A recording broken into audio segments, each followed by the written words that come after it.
my god. Who's this? She's still alive? This is Rufus, by the way.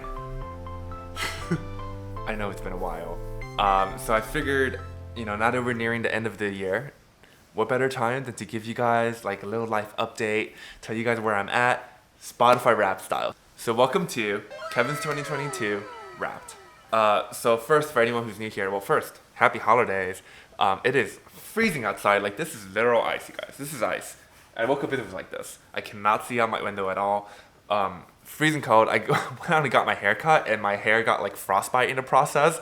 So I washed it and now it's like, yeah, now, I don't know. Yeah, it's freezing here in Chicago, so I hope you guys stay warm. If you're new to the channel, welcome. My name is Kevin. I'm 26. I am a first-generation gay Asian American. So I grew up in New York City, Queens. That's where I'm originally from.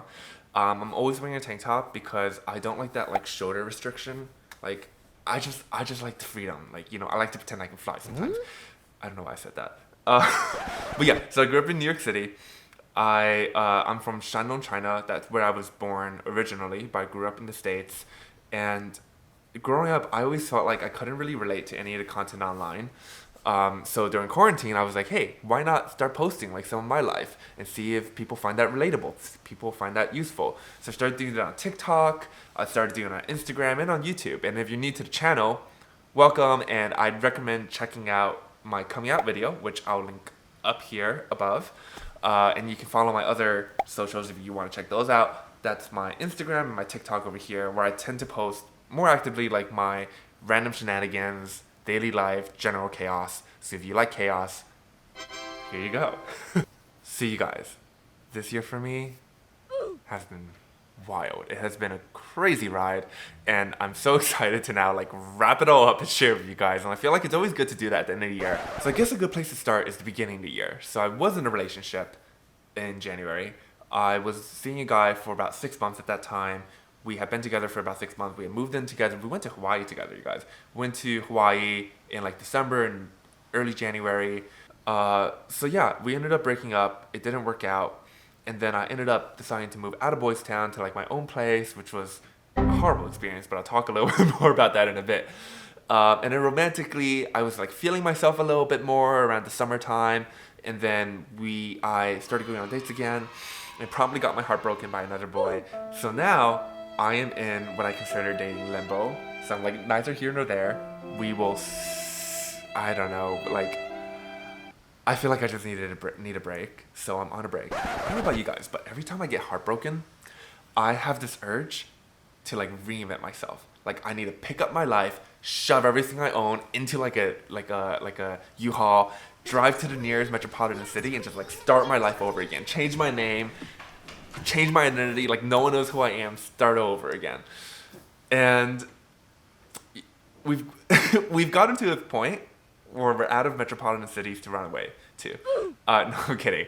But yeah, I don't know. Does anyone else like feel that way? Hey Google, play Cornelia Street by Taylor Swift.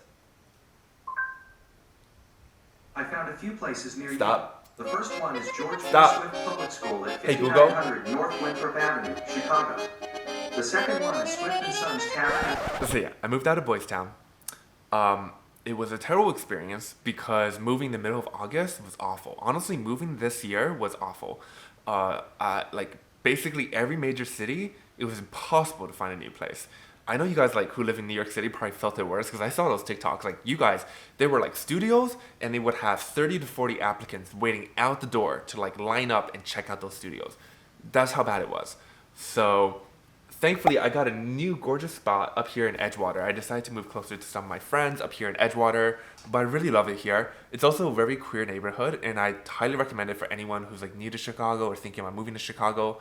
Honestly, it's so much better than Boys Town, in my opinion, because Boys Town, I feel like, has been rapidly gentrifying for the last, I'd say like 1.5 to 2 years. Like if you walk down Boys Town now, on the weekends, it's just soccer moms with their strollers, like having brunch on the sidewalks, which like no hate, but that is gentrification for you. At the start of my year, I was also applying for my MBA, so that's Master's in Business Administration, and I ended up getting waitlisted to Berkeley and Northwestern. It actually ended up being like a bit of a a bit of like luck in disguise or blessing in disguise. That's how the saying goes.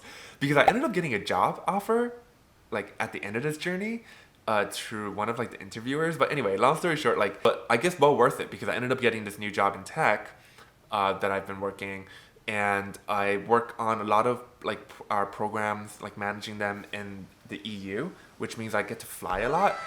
So that's also like a blessing and a curse. A blessing because it's so cool to be able to like go to all these new countries and see all these these different people and like make all these connections and talk to people and visit, and understand these places better. Getting paid to travel is awesome.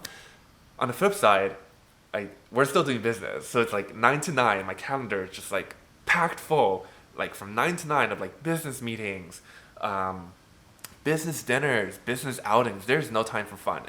But yeah, so it was exhilarating, but also very exhausting. Um, Another cool thing that I did is I joined my friend Joe's rock band. So what's really exciting about this, especially, is that we are a all queer, all POC rock band. We'll play in like gay bars and lesbian bars and around the Boys Town area or Ravenswood. That's like the lesbian area. We will like play at parties, and it's always such a hoot. Like, it's so much fun to play with these people. One cool thing we started doing is we are making a new album. So we're making our first album together, which is supposed to drop by the end of the year, question mark. But what it means is I started writing songs, and I realized that I actually have a penchant I'm decently good at writing song lyrics. Like getting to like channel my inner Swiftie. I love that shit, you guys. I will like gobble that shit up. So my friend Joe and I just happened to have gotten out of relationships at the same time. So we were having brunch one day, like it just happened this way by coincidence. And we were like, in his car, we were talking about visiting Asia. I was like, oh, I really want to like visit Asia this year. I was like, there's this big party called Bangkok White Party that they host every New Year's. And he was like, oh yeah, I heard about that. I've been wanting to do that for a while too. It's like one of my checklist items. So I was like, hey, Joe, we're both single. Why don't we just go together? So we made a pact. We made a blood pact. We like cut our pinkies and did the... No, I'm kidding. But we made a pact. We were like, okay, we're both going to stay single to the end of the year, which for me was very easy to do, as you can tell from my very sad and disappointing romantic life this year. No, I kid. So the two of us will be in Bangkok for Bangkok White Party. And if you see us there, please don't hesitate to say hi. I promise I'm very nice. IRL, like, at least I think I'm nice in person. And then after that, after Bangkok, we are going to meet up with one of our other friends, Alex, in Taiwan. We are going to Taipei. I used to joke a lot when when Trump got elected. I was like, if things go really downhill here, I need to start coming up with like a plan B. So my plan B was either I would go to Canada, like Vancouver or Toronto, or I would move to Taipei, like Taiwan. Because at least I know the language, right? So I'm a little bit less concerned about that trip. I've been doing a lot of thinking about like what I want to do with the rest of my 20s. Because now I'm 26, so I've got like 3 or 4 years left. Like, what do I want to do now that I'm like that at this midpoint stage, right? And I think I want to travel to Asia more. There's so much of Asia I haven't seen. I travel to Europe a lot, but that's largely for work. So I've seen like a good deal of Europe at this point, but I've never really seen much of Asia at all. Japan, Korea, Thailand, Malaysia, Vietnam. I've never visited any of these countries. Hell, the last time I was in Asia, I was 9 years old, you guys. 9 years old. Or like, how did the Asians do it? Like this? Like, wait. I don't remember. But 9 years old. And just because of like college and other things, I haven't like COVID, I haven't been able to visit since. And then a lot of other times, I feel like I need to be more responsible and save money, buy a house, get a dog. You guys, I love big dogs, like German Shepherds, Huskies. Oh, Husky will be the end of me, but like I love Huskies. I love golden retrievers. I just love big dogs, and I want to get them with like a big yard, gorgeous yard for them to run around and play in and poop in, and then like get a boyfriend, fall in love, get married, not have kids, but like argue with him about having kids, whether or not we want kids, whether or not we want to adopt, how we want to have the kid, what kind of... I want to do all of those things. And oftentimes I have to remind myself, slow down, hold on, you're literally 26. You do not need to have your 30s and your 40s figured out at 26. And I think this is a really good reminder for myself. And I think, let me know if like you guys also feel this way, because a lot of times I find myself so focused on creating my future, like focused on building a future that I want for myself, that I forget to live in the present. And it's important to remember to like live in the present and just let yourself be 26 or however old you are. Like let yourself be 22, 24, even 32. Let yourself be 32. You do not need to have your 40s figured out yet. Piece of advice, I guess, from a 26-year-old.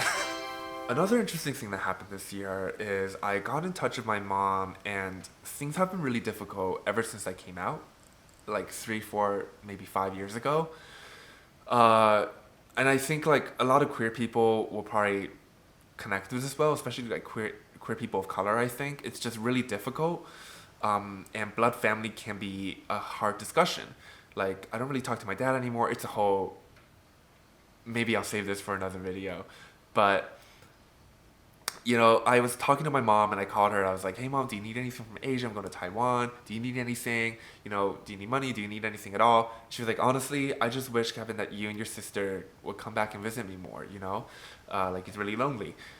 And most of the time when she says that to me, I would kind of brush it off and I'd be like, oh yeah, I'll try. I'll do my best. Work is busy. Something like this.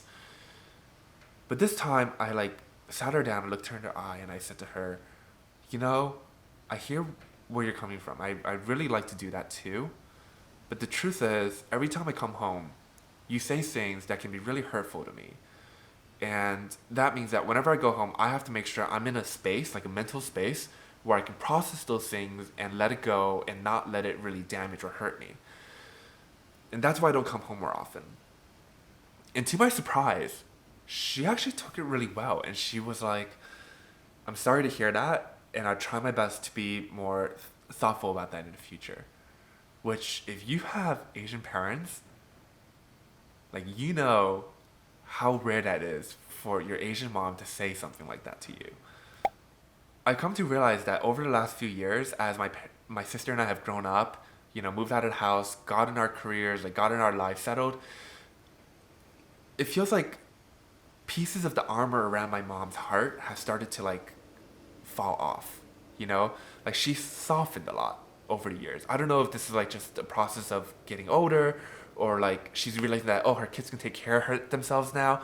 Because being a first generation immigrant like our parents is really hard. Like imagine you have to come to this whole new country, you don't know the language, you grew up in this totally different space, you have to build your whole life again from the start. You know, my parents, they were working like really long hours waiting restaurants because they couldn't speak English. So like regardless of their education, what kind of a job could they really get here?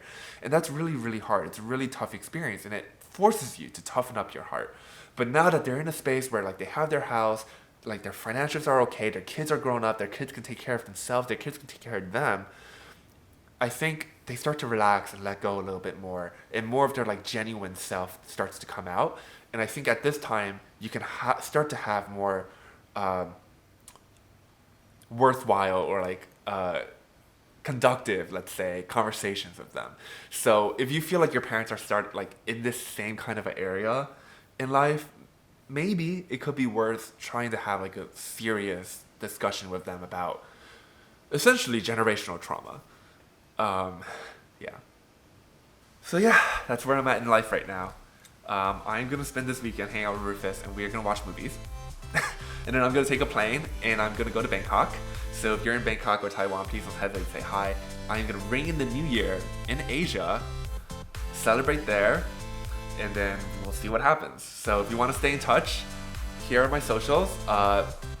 Check them out. I try to post like daily nonsense. Honestly, it's just nonsense on there. And let me know how you guys are ringing in the new year down below, and I will see you guys next time. Peace out.